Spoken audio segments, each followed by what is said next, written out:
name is Kelly Holland, and the pieces that I've chosen to read from was the Recovering Voices of the Enslaved article, the poem from PBS, Bar Fights, and the historical writing of the diary entries from Mrs. Anne Monagold.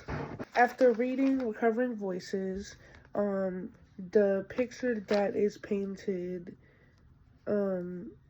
like the picture of the voice that is painted to show who was speaking is the enslaved women during this time.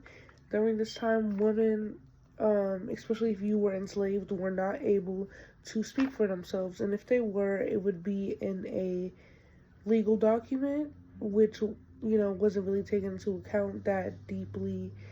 It was based off a court. It was based off of, like, a set thing in the 1700s, which was not taken serious during this time, whether you were enslaved or free or anything like that.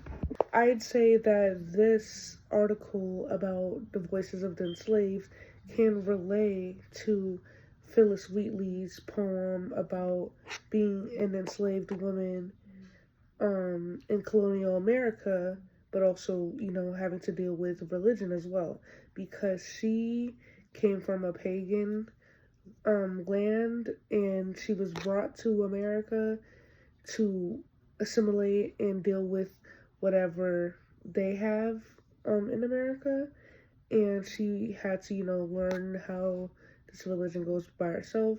Same thing with the any enslaved person, like, they have to assimilate to whatever the government says, and with the legal dog, with, like, voicing out their opinion, that was not able to happen. They couldn't do that. While even though Phyllis Wheatley's was focusing on religion and the enslaved were basically, from legal documents, it was still authentic. It was still, Phyllis Wheatley's was through literacy and religion, while, the enslaved women, enslaved voices were, like, just from legal documents. As for the diary of Mrs. Anne, it tells the readers that, like, during this time in the 1700s, if you were a upper class woman, most of the things that you were worried about was your children or family health, and basically all of the simple housewife things, and you were focused on marriages and events that you had to go to. So if you were a wife of a wealthy husband, then you were definitely a housewife. You made sure that the kids were, if they were sick, you took care of them. If, you had an event, a very important event to go to, or a very important outing to go to, you attended.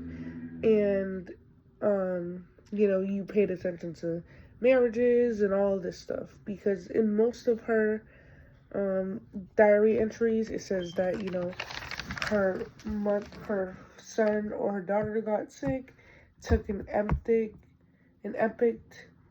I don't know what it was, got better, and, everything. And then there was some moments where it said that this person was married, this person got married, her son got married, everybody was getting married.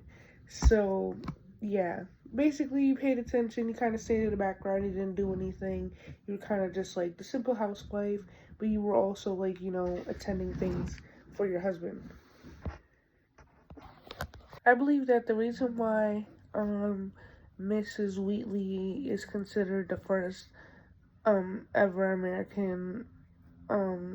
African American to publish a book of poetry is because her piece was actually written down. It was already, like, transcribed and everything, while bar fights was always an orally said.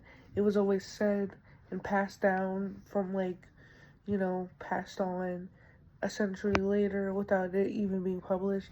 So because it wasn't written, it wasn't, like, not just said verbally out loud and wasn't written down on paper. That's the only reason why she's not considered the first person to actually, publish a poem.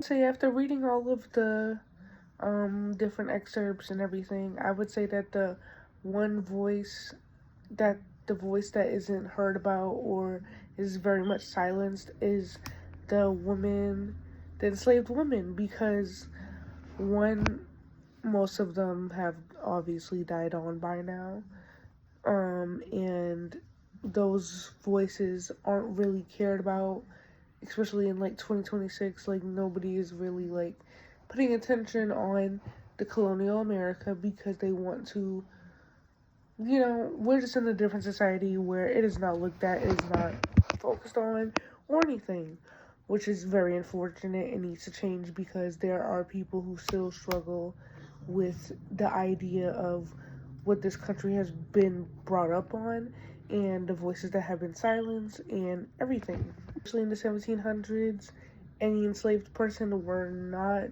really cared about, were not looked at, were not viewed we're not even like paid attention to, which is very unfortunate.